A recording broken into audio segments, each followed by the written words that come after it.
What's good, people? It's your boy Des is Conscious back again with another episode. You know what I'm saying? Back on your screens. You get me? So today I just wanted to talk about something.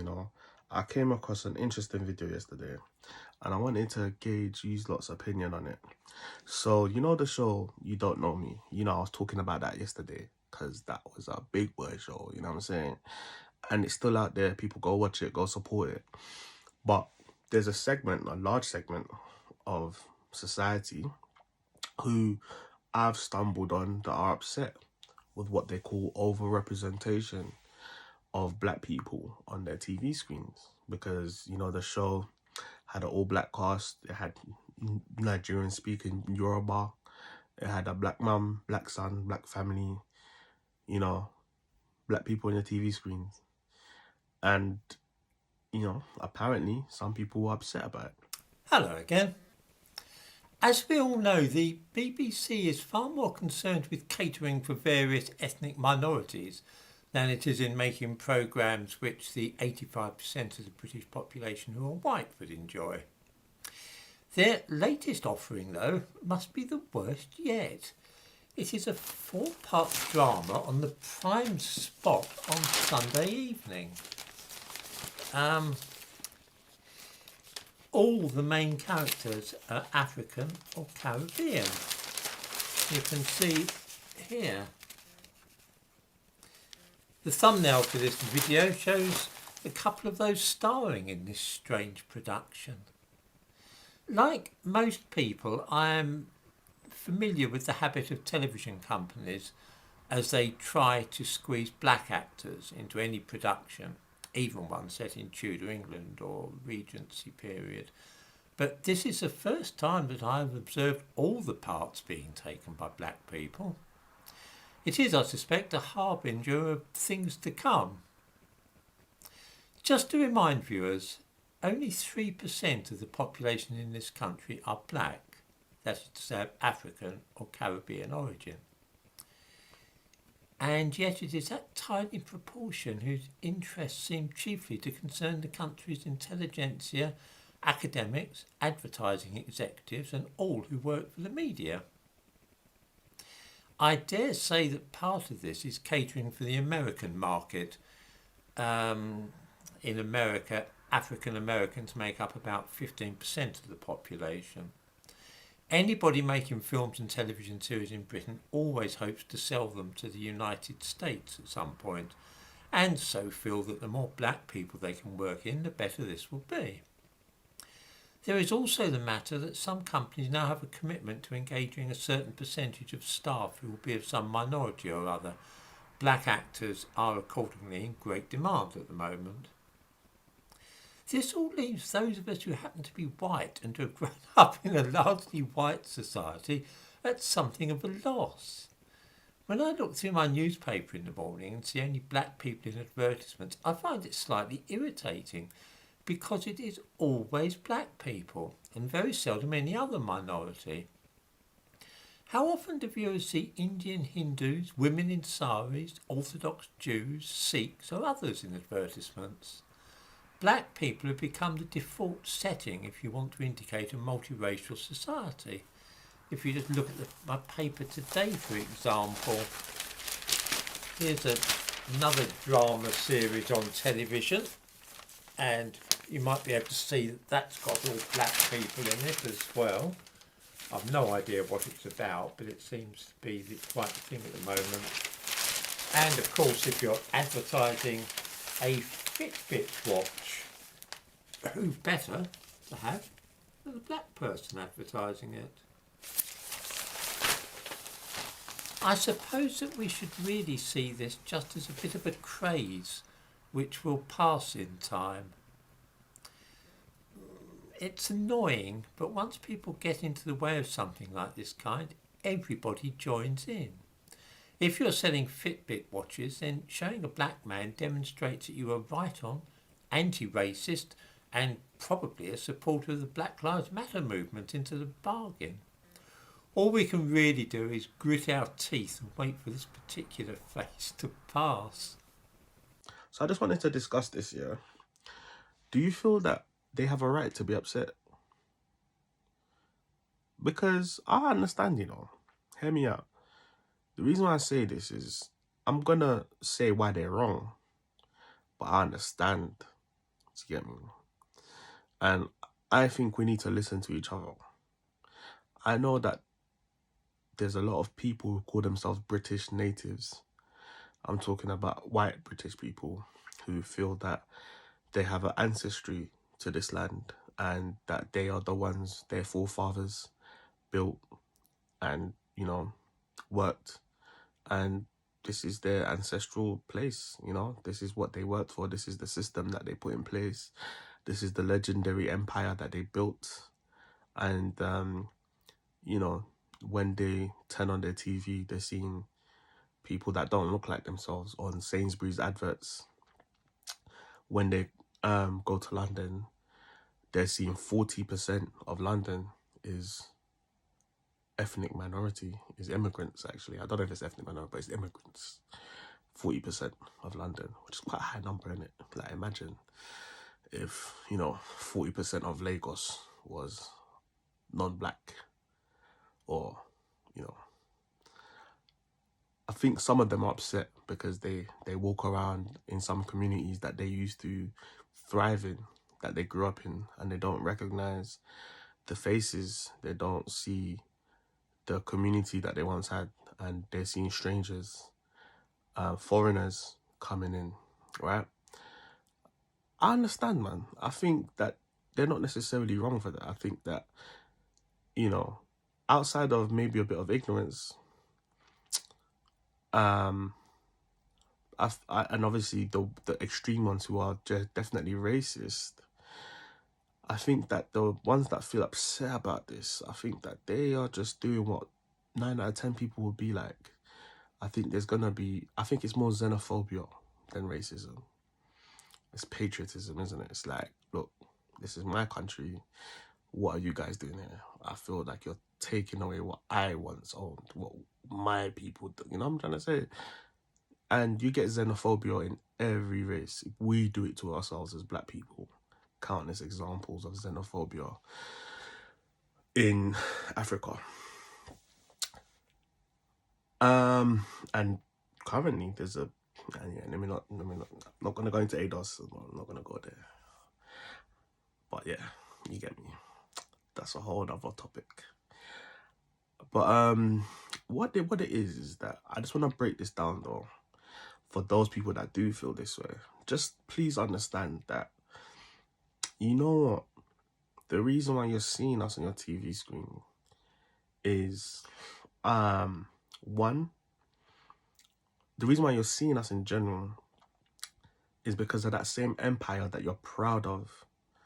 That same empire was what they call the Commonwealth.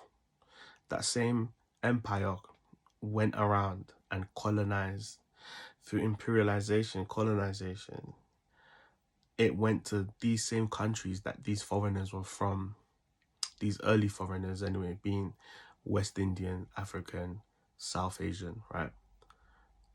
They went to these people's lands and took over, right? And well, they ruled from abroad. That's the whole point of colony. It was a colony. It was part of the British Empire. India, Pakistan. They look at India, Pakistan, it was once one country, and look at the state it's in now. I'm not saying that it's in, I'm just saying it's due to the fact the separation and division that's there. And I remember being told by my Indian and South Asian friends telling me how British imperialism hurt what we know as India, Bangladesh and Pakistan. And we know as an African what it's done to us in our colonial pasts, and obviously going deep into slavery. And then obviously we know what happened in who the West Indies, our Jamaicans, our Bajans, Vincentian, brothers and sisters. We know that is an offshoot of not just colonialism, but obviously slavery and the empire. And after World War II, the Commonwealth opened its borders because they needed us to rebuild. the NHS. They needed us to work, to drive the buses, to clean the streets, to help build the houses. They needed us to rebuild the country after the country was devastated. It faced so much devastation from war. We came and we contributed. But that invitation, they thought it was, what did you think that, like, when you guys went and you disrupted peace in our countries, the fact that the countries that we come from are now what we call developing countries, formerly known as third world countries, what do you think that, you know, people are going to stay there? People are going to want to come and to where opportunity is. And a large part of why a lot of those third world countries are third world countries is due to the external influences by British people, British government, you know. So it's literally a comeuppance of what your same forefathers that you're proud of, that you want to protect. It is their actions that's leading to what you're seeing now. And actually, we were welcomed by the government to come and build. But then these same people have family, they create children. And when people build and when people work, pay taxes, they contribute to the GDP, open businesses, create an identity, create a culture, generations after generations, then people are going to want to stay because they have an investment. They've invested, right? People are going to want to stay. Now you have Black British people. We are here. I'm sorry. We're here. It is a growing culture. It is something that is growing, and it's something that's not going away. But we're not going to take over your country. Stop being scared. I was reading and listening to these people's fears of this representation war that they feel is taking over. And I think, well, you know what? I was looking at some of the stats and it's like, you know, like say we're we're being overrepresented on TV. But the truth is, another reason why you're seeing us on TV is that it is a media generally happens to be an area that Black people strive towards. For example, football. There's an overrepresentation of Black people in the Premier League compared to how many Black people are in the country. It's just something that Black boys love doing. Cricket. South Asian people love cricket. Media, acting, TV, music. This is what Black people really enjoy doing. This is what a lot of Black kids, this is a direction that they go in. This is something that is creating jobs. This is something that's creating revenue. This is something that businesses are investing in because we are creating culture that is being sold, and not just sold, but appropriated, right? So that representation that you're seeing is not just like charity. It's actually a reflection of our hard work, a reflection of our talent, a reflection of our culture. That is actually, you should see it as a token of how special we are.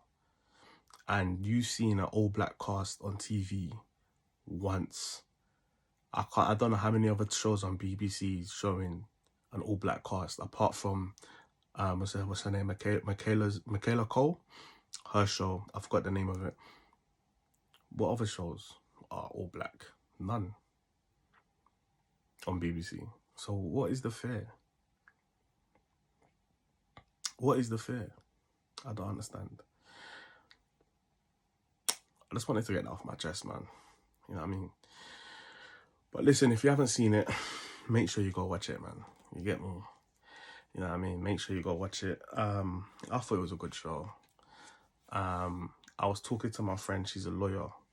Shout out to Sultana, man. And I can't wait to hear a lawyer's point of view. Do you understand? About the show. I'm not going to give no spoilers. I need people to watch it. You get me? So, but that's just something I wanted to get off my chest, man. Because when I watched this man talking, it kind of annoyed me, man. It really did annoy me, man. You know what I mean? And some of the comments was annoying me as well. But I thought, you know what? I hear why they're angry. I'm not here to create friction, but please, there's a root to every ailment, to everything you see. There's a root cause. Let's not just get upset at the wound, right? Let's unpack this properly. And when we start unpacking things, that's when you stop being ignorant. That's when your views broaden, and hopefully your understanding becomes widened. If it's not, blocked by racism, hatred, or fear, which some of them do have. But I do think that a lot of people are just xenophobic in nature. I don't think it's racism. I just think, yeah, I understand it. You're patriotic and you're seeing change. People don't like it. I think most people do it. Black, white, Asian, we all do it. So, that's why we're seeing the whole Brexit. That's why we're seeing all of this and immigration, this and that. So, yeah. But anyways, that's it on today's episode. Back again. Until next time, right? Yeah, man. There's this conscious signing out.